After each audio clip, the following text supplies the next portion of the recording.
Mexico and the finished vehicle logistics event that I mentioned earlier in Huntington Beach, California. Our flagship event, which is in the Detroit area, is Automotive Logistics and Supply Chain Global. We just had that event last month.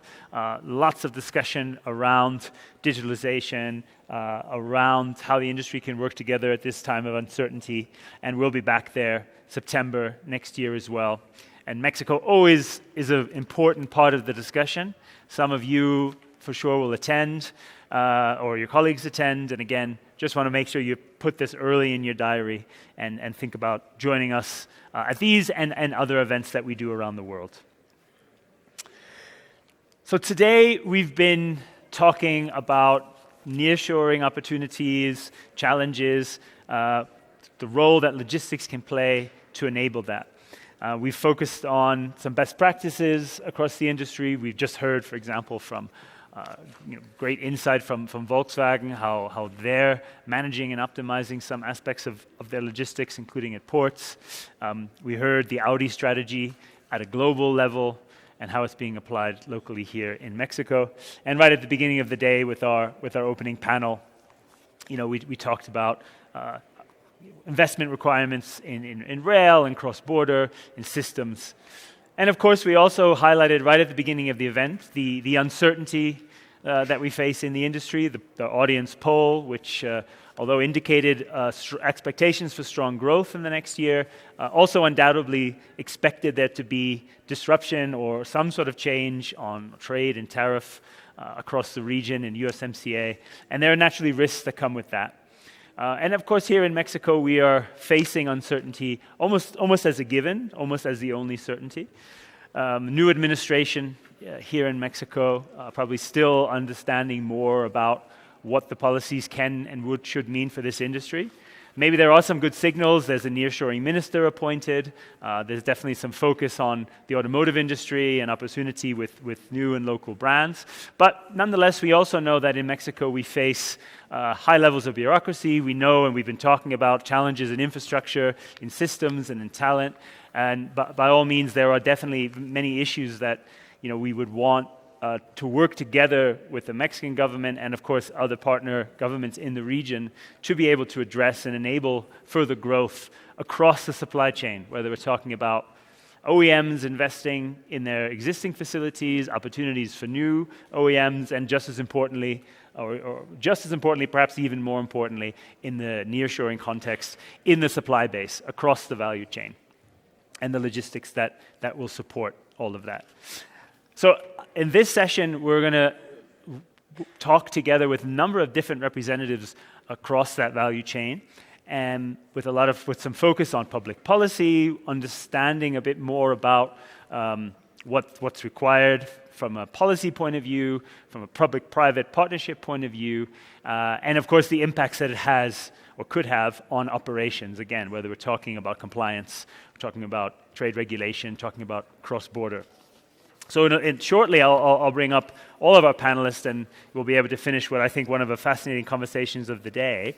But I'm really pleased that we can start the discussion with an opening short address from an important association here in Mexico, and a leader who certainly has played some key roles across the landscape promoting Mexico and various industries here. He's the former Director General of Mexico's Foreign Trade Bank, Bancomex, and Foreign Trade Promotion Agency, ProMexico. He also served as the Mexican ambassador to Germany.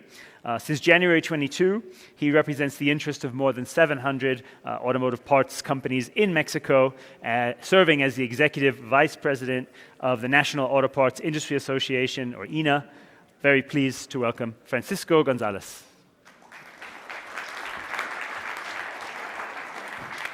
Thank you, Francisco. The stage is yours. Thank you very much. I'm number 4. Remember the film? Okay. Then, good morning, good evening, good day.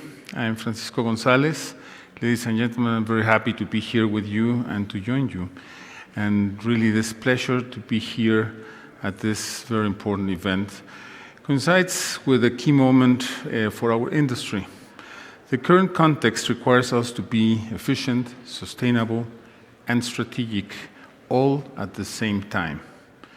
Mexico's advantages to capitalize on nearshoring are evident, but proximity to the North American market alone is not enough.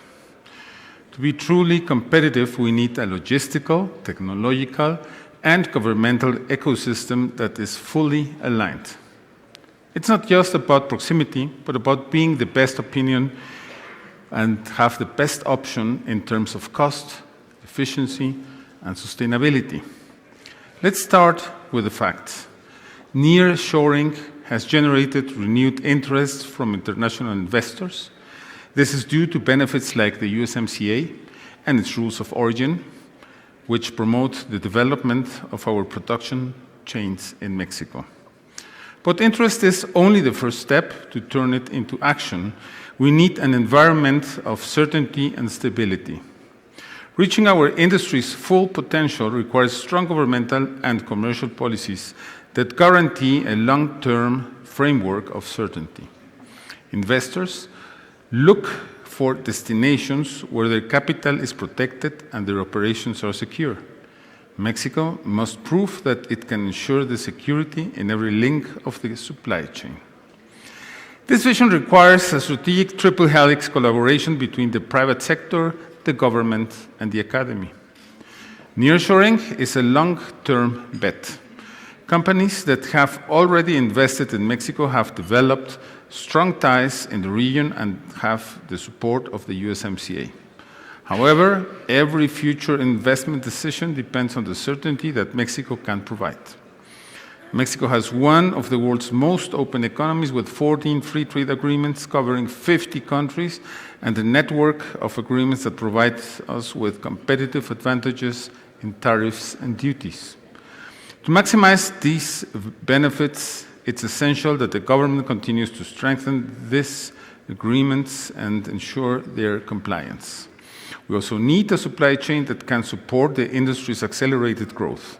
This means not only expanding physical infrastructure, ports, roads, and rail terminals, but also strengthening technological infrastructure, which is key to reducing times, minimizing costs, and improving the traceability of components in transit.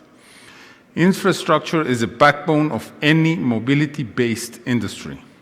Mexico has made progress with its national road network, which currently has over 178,200 kilometers of highways, more than the 227 of rural roads, and around 125,000 kilometers of urban roads. However, these efforts must be expanded. Building new roads and modernizing existing ones are essential to speeding up with the movement of people and goods throughout the country. Furthermore, these investments not only improve connectivity but also create jobs and stimulate the economy. The world is moving towards smart and sustainable mobility. Companies are adopting new technologies and cleaner production practices. One example is the use of circular materials, allowing components to be recycled and reused, and advanced processes in paint lines that minimize waste and pollutant emissions. Mexico is taking important steps in this transition. In the National Auto Part Association, we forecast that by 2031, our country will have produced more than 6.8 million EVs. This not only reflects our production capacity, but also reaffirms our leadership in advanced manufacturing technologies. However, to achieve this goal, we must prioritize the adoption of smart technologies and create optimized logistics routes that minimize traffic and reduce emissions. Smart cities and connected mobility are booming, redefining the way we move and live. The integration of mobile applications, shared transportation systems, and autonomous vehicles is revolutionizing our daily travel.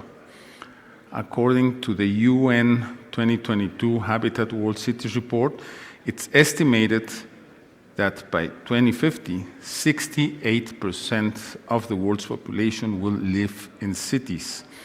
This rapid urbanization requires innovative solutions, and our industry has a critical role to play. Technologies like the Internet of Things, big data, artificial intelligence, and blockchain are not only optimizing mobility efficiency, but are also significantly reducing traffic and pollution. The digitalization of roads and implementation of technologies are improving road safety and reducing the number of accidents. Nearshoring not only allows Mexico to improve its sustainability by reducing emissions and enhancing supply chain efficiency, but also strengthens the industry competitiveness as in the global market. Our growth potential is immense. To address challenges related to infrastructure, energy capacity, water supply, security, human capital, regional disparities, and regulatory complexity, we need a unified and collaborative vision. With this strategy, Mexico will continue positioning itself as a key destination for nearshoring, high-tech manufacturing investment, and sustainable mobility. Thank you very much.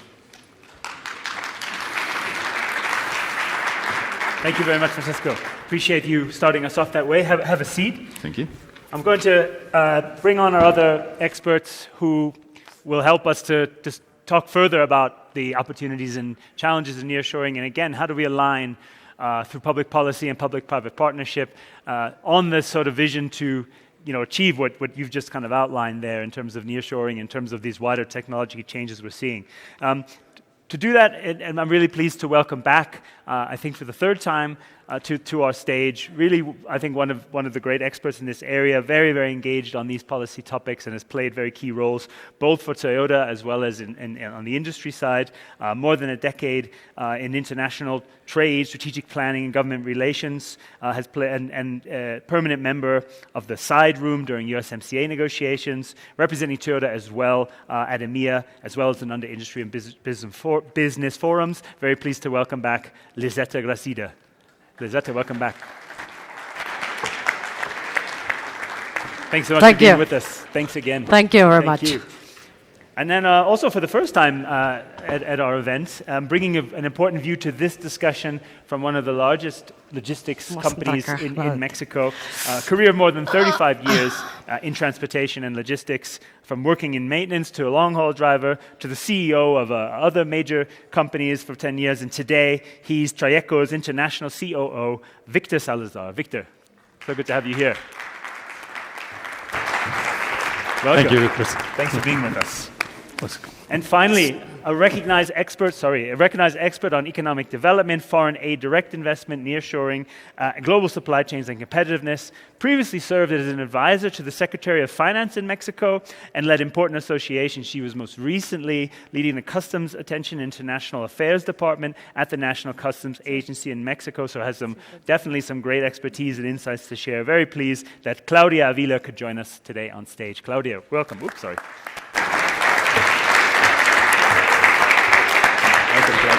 Gracias. So a great panel here. Gracias. I'll sit in the middle. Good. So I wanted to kick off the discussion. I'll turn to you first, Lisetta. We've sort of been taking it as understood that nearshoring is happening in Mexico, and we've had examples certainly in the automotive industry. Toyota certainly has examples to share. But when you look across the supply chain, both for Toyota and the wider industry, how do you see these developments happening? I mean, how is Mexico advancing compared to other countries, and where do you see potential gaps? Okay, that's a great question. And first of all, thank you very much for the invitation. It's a pleasure to be here and share Toyota's vision. So I'll say three things regarding nearshoring. The first one is that nearshoring is not a new phenomenon for Mexico nor for the auto industry. And let me give you an example. So before NAFTA entered into force back in the 90s, there were only 5 OEMs in the country. After the agreement was signed, Japanese, as Toyota, Germans, and Koreans start arriving to the country. And not only the automakers, but also an extensive network of suppliers and also other industries that are related to the auto sector. The second thing is that this new wave of nearshoring has been determined by 2 factors in our view, and you can agree on this. The first one is the geopolitical situation between the US and China.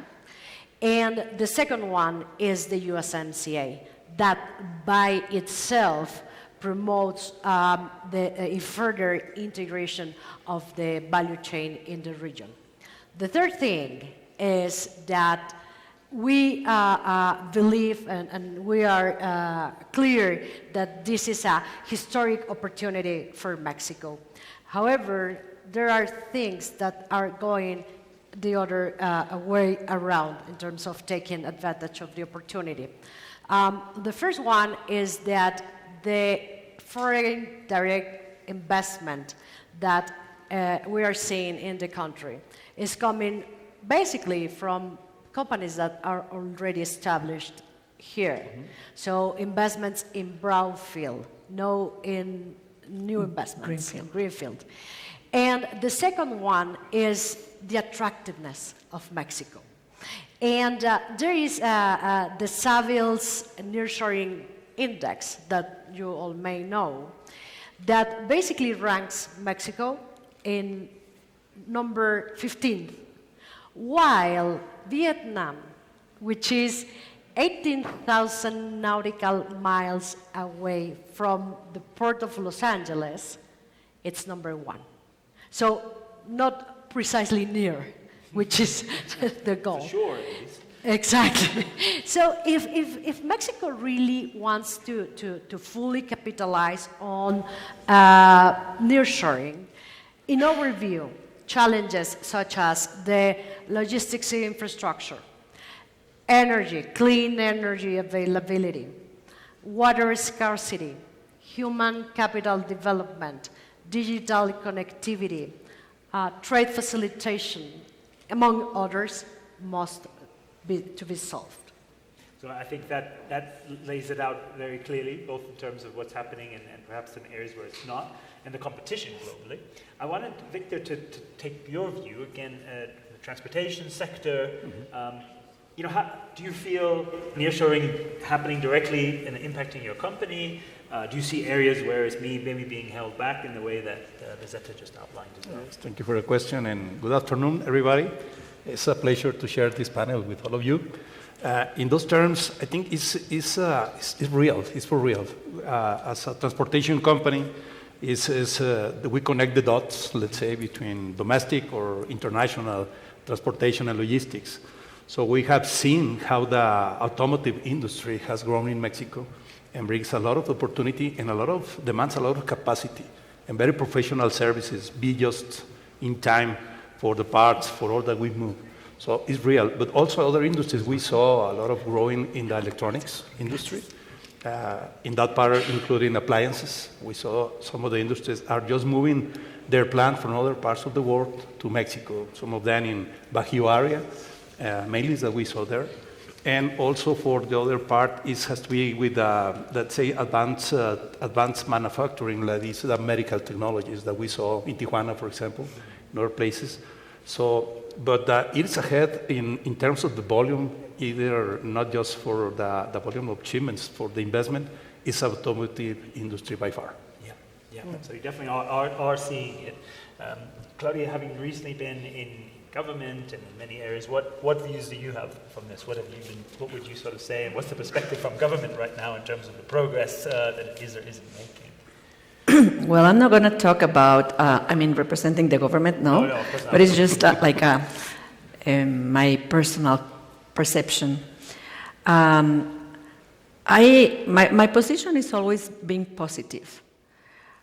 I believe that the government is really eager to push new investments, but we don't have to forget that the government's vision is always more addressed to tax collection, to creation of jobs, and sometimes we, as a private sector, we forget this vision, no? And I think that both parts have a valid position, and the challenge is to have these communication bridges to understand each other.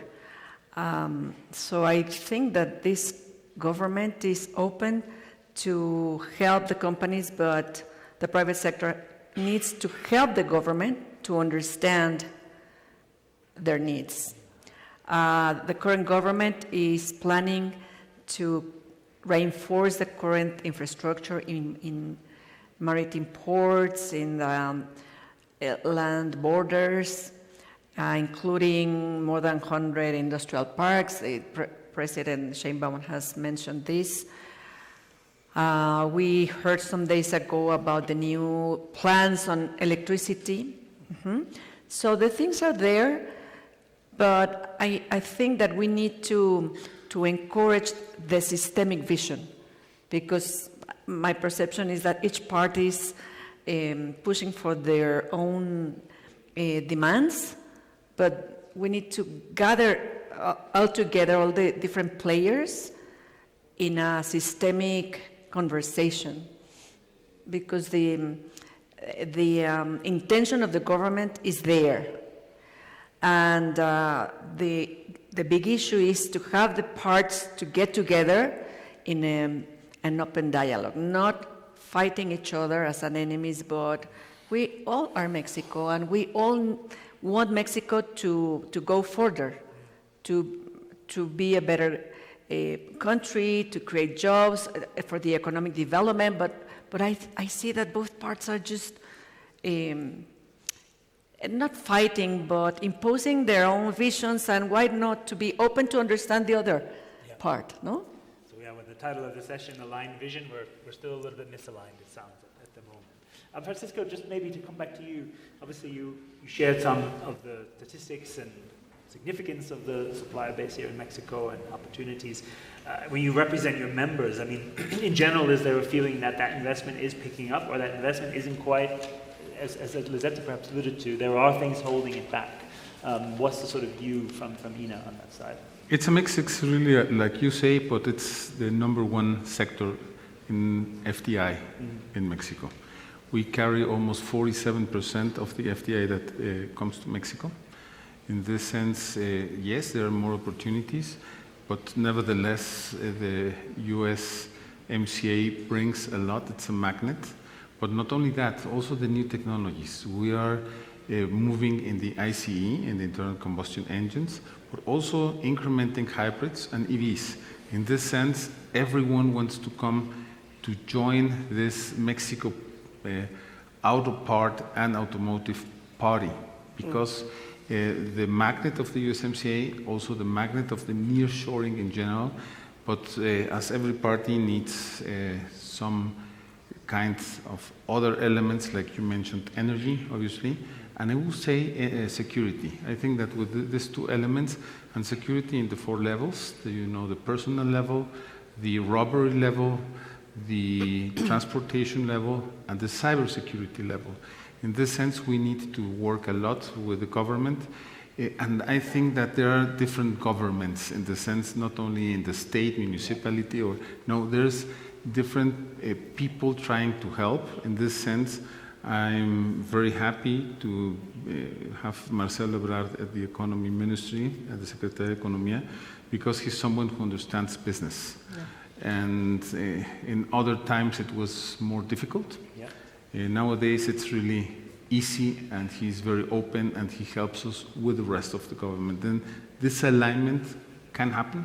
It's maybe not happening 100%, but it's in that direction. And the inflow of new companies is also happening. As you mentioned, brownfield, greenfield, but there are new companies, maybe not the new name of the company ABC, but there's a company ABC with a new line of production. There's a new company hiring more people in Mexico. There's a new company, and there was Samuel, they're using more and more land in Mexico, buying, lending. Nevertheless, it's something that's growing, and because of the talent Mexico has, it's still also that the magnet not only brings the nearshoring, but also holds the nearshoring in Mexico. So I mean, it is a more or less positive picture, quite positive picture, but nonetheless we pick up on these things where there is some misalignment between perhaps the goals of business and government. Hopefully some good signs there. And Elizabeth, you outlined so well some of those challenges.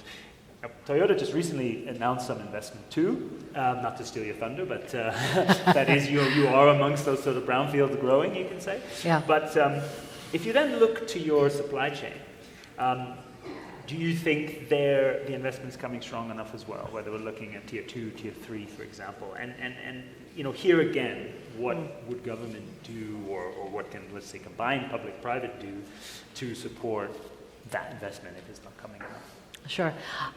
So the investment, Toyota investment, really quickly, just to share with the audience. Last week, Toyota announced an investment of $1.4 billion in our 2 plants in Baja California and Guanajuato for producing the new generation of the pickup Tacoma and its hybrid electric version in the country.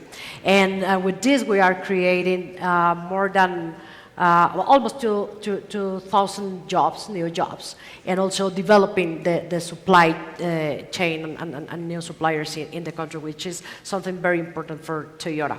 And regarding tier 2 and tier 3, you are more the expert on these matters. But from Toyota's point of view, we believe that there are 2 things that we need to have in mind regarding this type of suppliers. The first one is that they have smaller structures from any perspective, and they are much more exposed to financial effects, volatility, and cash flow risks than a tier 1 that most of them are already global companies.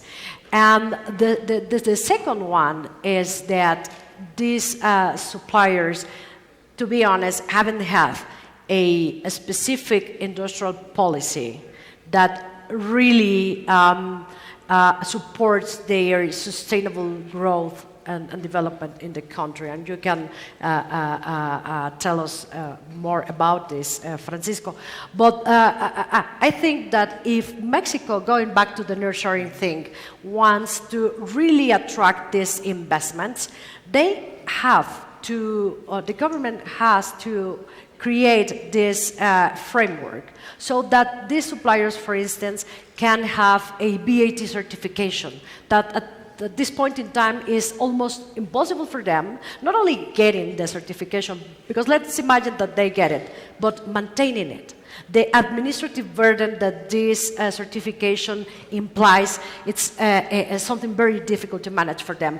Or even getting a certification in terms of security in the supply chain to be able to get the benefits in terms of regional trade or getting to the fast lanes and so on. So again, if we want as a country to attract these investments and grow these suppliers, that are the suppliers that also will support the transformation of the industry that you talk about, I think that it's crucial to get that long-term and holistic public policy. So definitely to facilitate that ease of doing business. I think, Victor, that'd be a point I would also want to ask you in terms of, from the logistics side, in terms of compliance issues, other things that maybe you face, similar to a tier 2, the smaller suppliers. I mean, what are areas that you think would further support that for your business and the supply chain? Francisco told a little bit about that, but I think one of the things that we have to improve in Mexico is safety and security. In terms of the logistics of transportation, it creates cost for all the supply chain, and unfortunately, there are lives that are in play when this happens in Mexico. So I think we have very good laws in Mexico. That we need is, we must, as a private initiative, take that initiative with the government to do a better job in order to understand this phenomenon. How can we really start to slow down what is happening right now? And I think one of the problems is the execution in that part. We need to enhance the reinforcement of the law. That's what we have to do. I think that we have, through the chambers that we have talking with the actual government, they are very open to do that. That's a very good thing for us because the Secretary of the Security in Mexico, his team is open to hear us and to try to work together to understand better how can we really be effective against this issue. So, in other things, we need infrastructure, better infrastructure in terms, for example, of the safe parking spaces in the roads. Part of the problem of that is because we don't have a safety part that we can park all that our drivers, our trucks in the road. So we know that there is an initiative that is very old on that, but we haven't advanced as we needed, and more with all the growing part that is in Mexico in terms of the volume that are on the roads right now.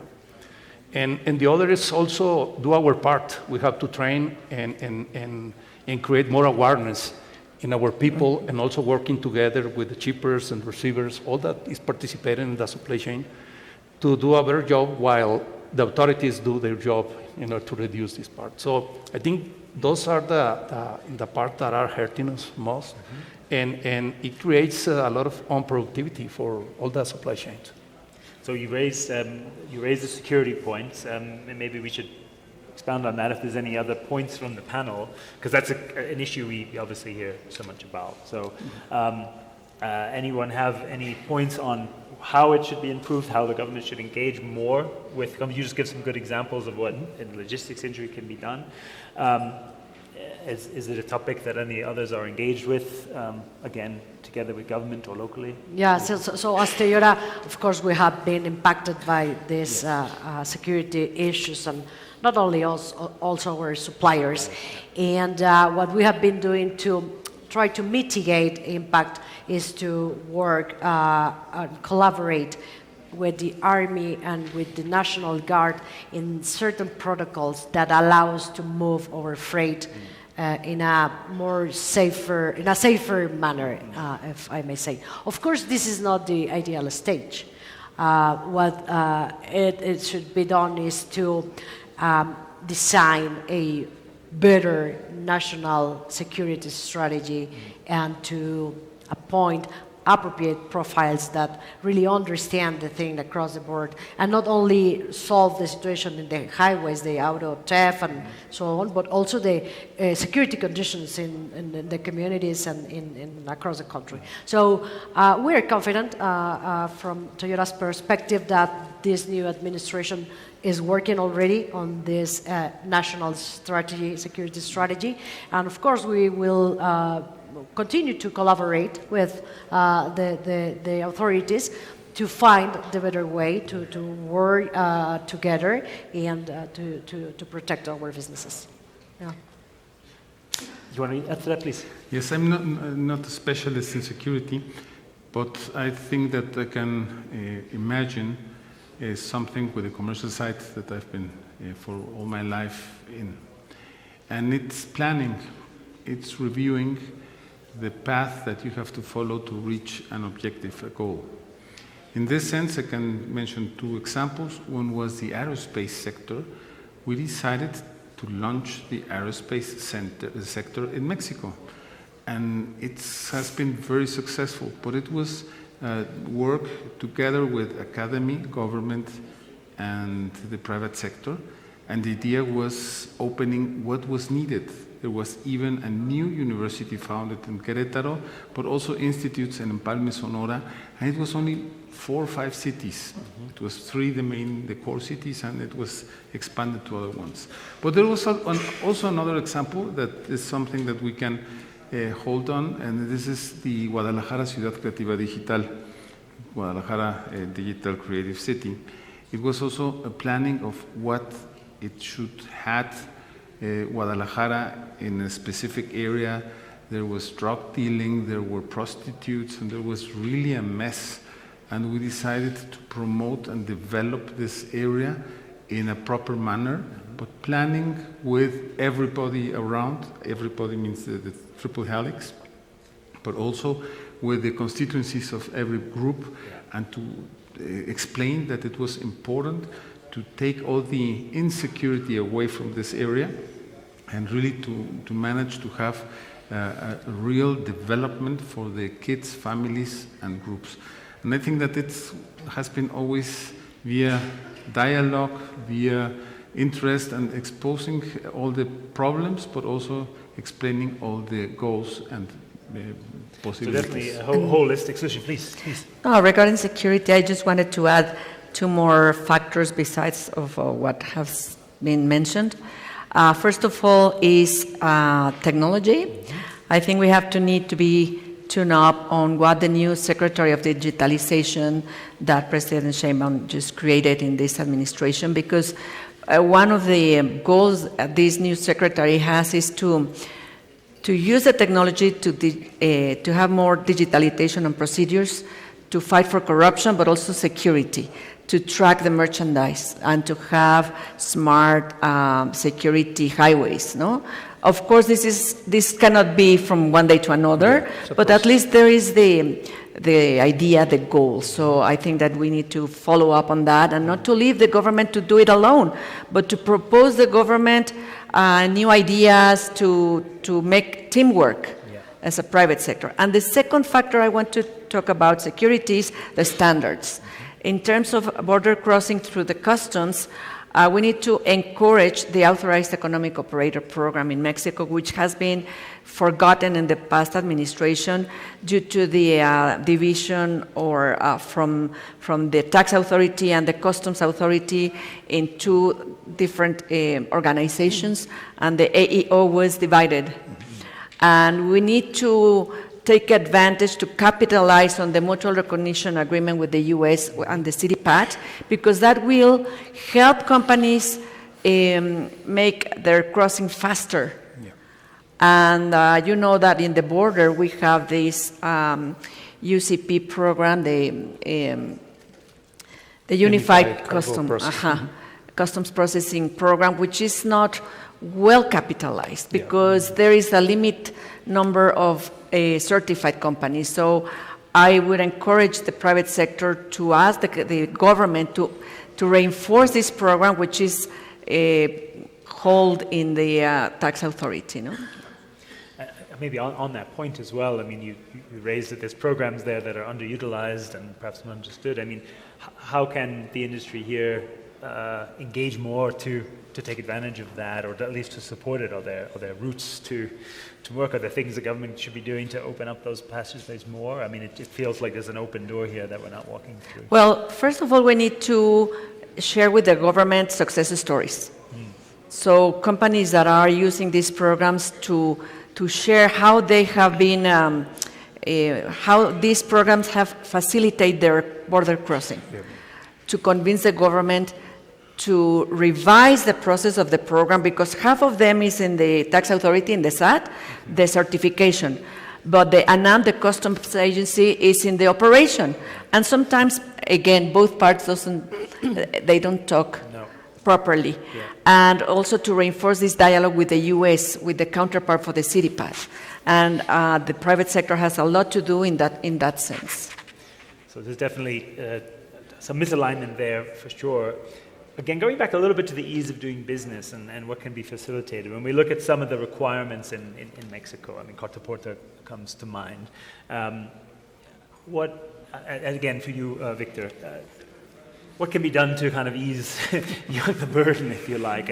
Or are there solutions? I mean, we can't put it all on the government. Obviously, there's technology to support as well. But how do you see the picture for compliance from this side, and what are steps you'd like to see to ease the burden of doing business here? Okay. Finally, the Complemento Cartaporte was mandatory because there was a lot of delays in the application of the law.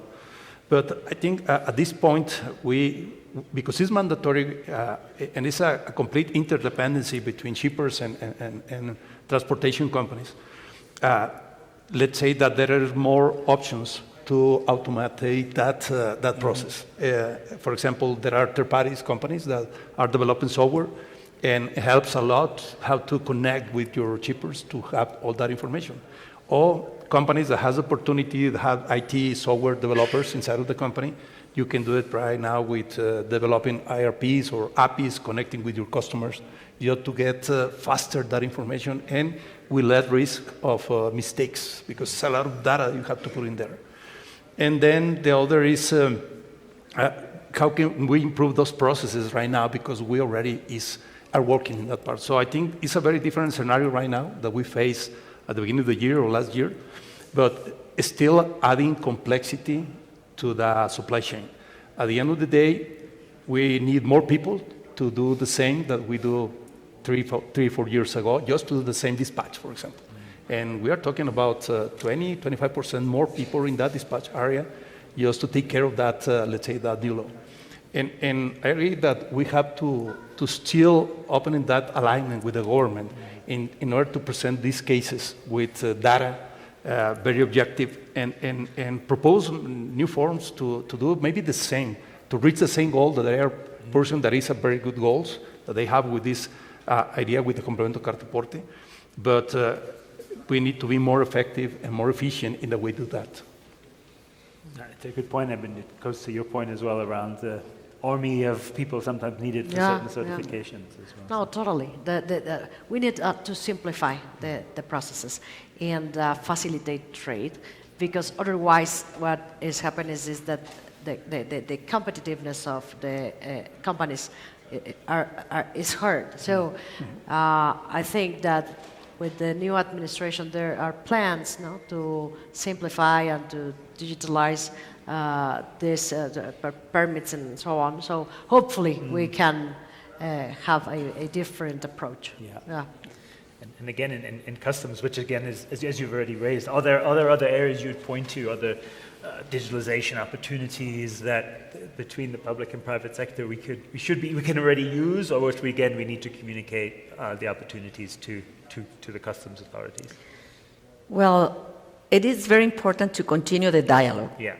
Not to fail on not having a response immediately, but to insist on the dialogue. But the approach should be to propose possible solutions, not only complaints. Yeah.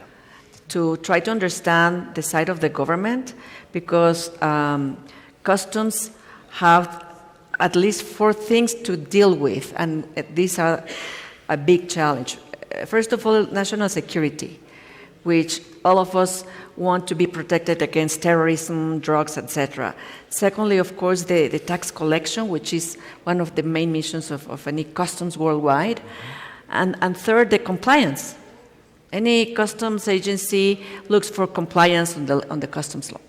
And fourth, and it's not last but least, customs facilitation.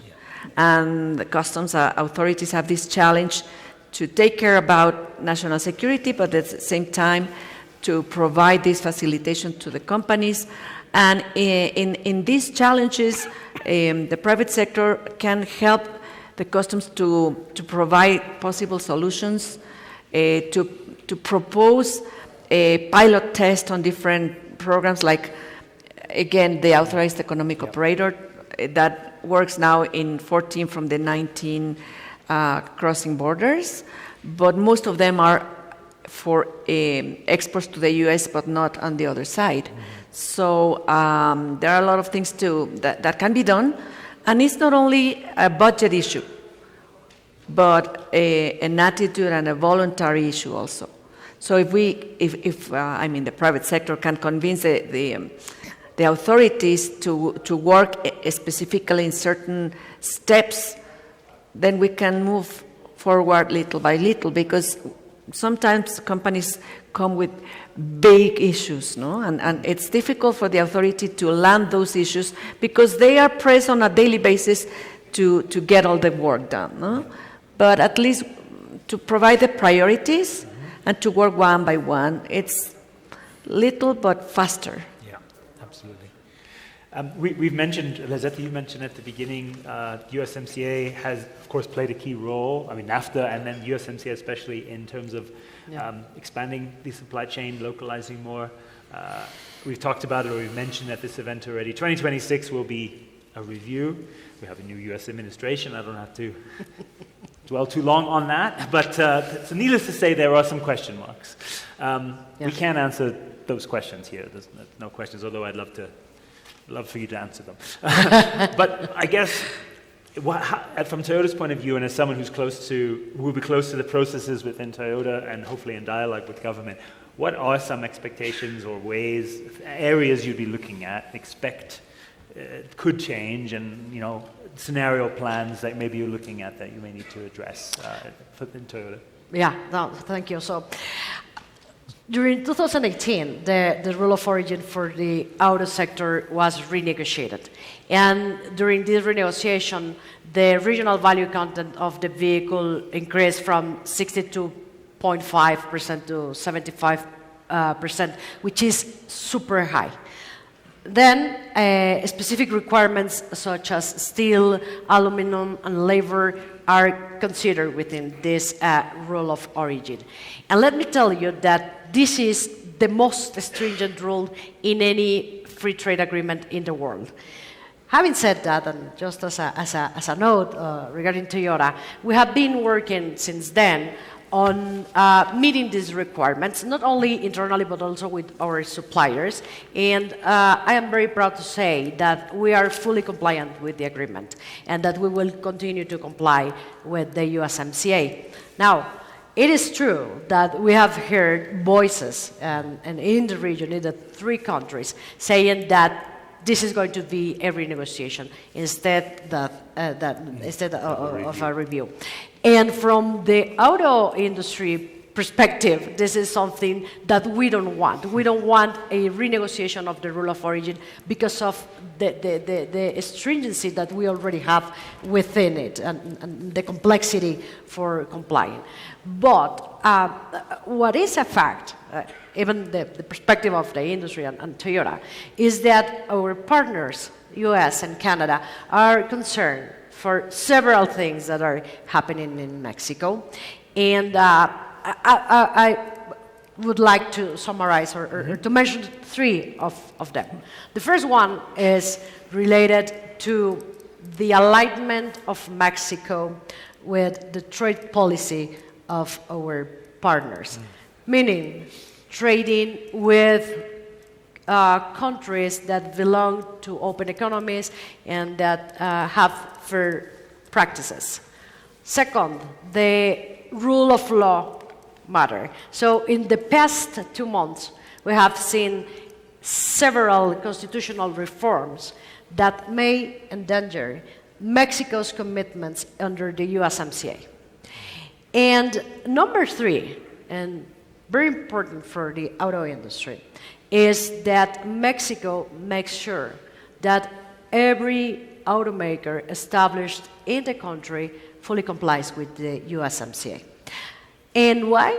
Because there are rumors that certain companies are not complying with the USMCA since the 18th, and they are basically taking advantage of a loophole in exporting their vehicles to the US by paying 2.5% tariff, which goes basically against to what the agreement or the spirit of the agreement, which is a further integration and increase the competitiveness of the region. So again, very well laid out. Complex issues ahead. Francisco, I mean, in terms of INA and your association members, what's the sort of noise right now at USMCA? Is there concerns? Is it perhaps holding up investment with some of this uncertainty? Or in fact, are there areas that the members would say, well, we would like to see certain areas changed or made simpler, for example? Any perspective you would offer on that? First of all, this is the most important sector of Mexico's economy. In this sense, we produce almost $170 billion. From those, 120 are from auto parts. We export 90% of the auto parts that we produce. In fact, every move that Trump and the new administration will do is like having in the hotspot the auto part industry, the auto industry in general. But something interesting is also that this hotspot is the backbone of the free trade agreement. Why?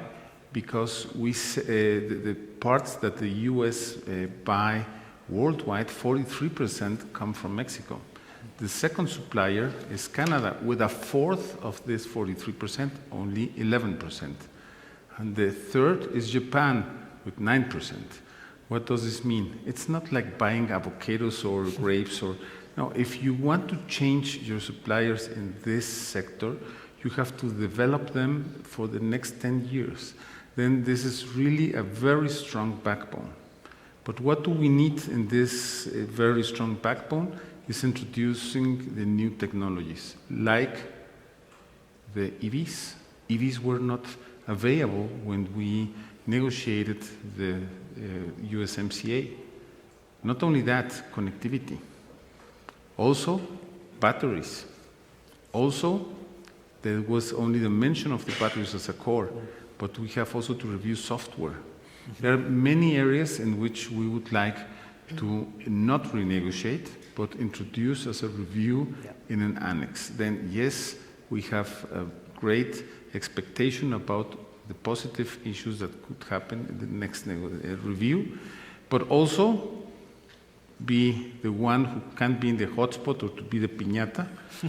But nevertheless, it's not possible to break this tie that we hold with the three countries. We don't care what Ontario's minister said about only signing with the US. Bilateral. Really, the most important backbone is the auto industry, with the auto parts being sold to both Canada and the US. Yeah, no, absolutely. I reminded, I think it was Bernardo from Volkswagen said in logistics, sometimes, being in the spotlight isn't always a great thing. And the automotive industry is very much in the political spotlight and has to kind of deal with that, for better or worse. Victor, when we look at USMCA from a logistics point of view, I mean, again, trying to look optimistically here, are there areas that you think could be optimized to help facilitate and improve the way you do business? I think one of the areas is particularly with the customs, the relation that the unified custom cargo process. I think is one thing that we have to let's say give an additional impulse with the governments, because we need to be more effective in that very short time that we just need to cross between the two countries, and it's weird, but we are less productive right now with better trucks, newer trucks, more technology, more interconnection between customs, private initiative, custom brokers. And we're like 30% less productive than 10 years ago. We don't have nothing about that. Yeah. So it's kind of ironic to say. Yeah. But so I think it's one of the things that we have to work aligned with the government, convinced that something that have to do. And in the other part that we have seen, and this is a fact, several of our customers, they have stopped doing investment. They are just waiting to see really what will happen. Not just because the election in US, they started because the Mexico elections. Right. Then they are universal. So that's a fact that they are just waiting to see, okay, well, this will really, let's say, turn out when the president of the United States take possession next year. So we have just to be very, very attentive to that. Yeah, no, absolutely. Claudia, if there's anything you'd add to this discussion here, anything you wanted to add further? Well, we are scared about the expectations of President Trump against Mexico, but I believe in the interdependency, because the United States needs us. Yeah. And beyond the political speech or narrative, there are people on a ground level that are working on a daily basis, as well as the companies that do the job in detail, no? And for instance, authorities from both sides of the border, they deal on a daily basis on an operational level.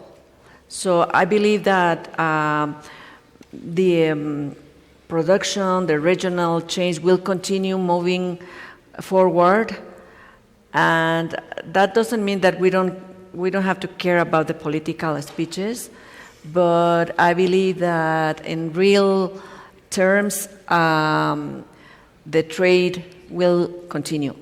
And it's not that I want to be optimistic, but it's a fact. I mean, we are the first partner of the U.S.